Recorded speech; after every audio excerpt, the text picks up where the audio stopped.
Hello everyone, আসসালামু আলাইকুম। কেমন আছেন সবাই? আশা করি ভালো আছেন। আমি আল্লাহর রহমতে ভালো আছি। তো আজকে আপনাদের সাথে শেয়ার করব বানানি রেসিপি। এটা এক এক দেশে এক এক ভাষায় বলে, আমাদের নোয়াখালী ভাষায় পরিচিত।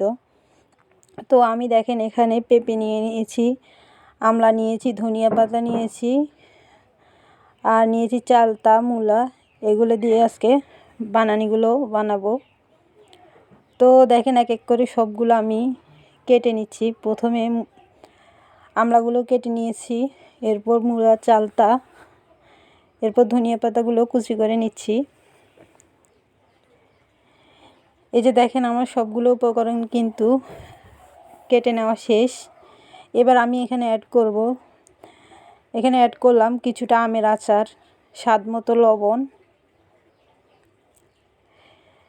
এরপরে দিয়ে দিলাম এখানে 1.5 চামচ মরিচের গুঁড়ো, পরিমাণ মতো রসুন বাটা, আর সাথে নিয়েছি আচার।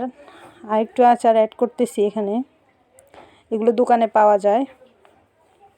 এই আচারগুলো দিলে বানানিটা আরও খেতে স্বাদ হয়। তো দেখেন সবগুলো উপকরণ একসাথে মেখে নিয়েছি, দেখেন কতটা লোভনীয় দেখাচ্ছে। আর এই বানানিটা আপনারা অবশ্যই বাসায় ট্রাই করবেন, দেখবেন আপনাদেরও খেতে অনেক ভালো লাগবে।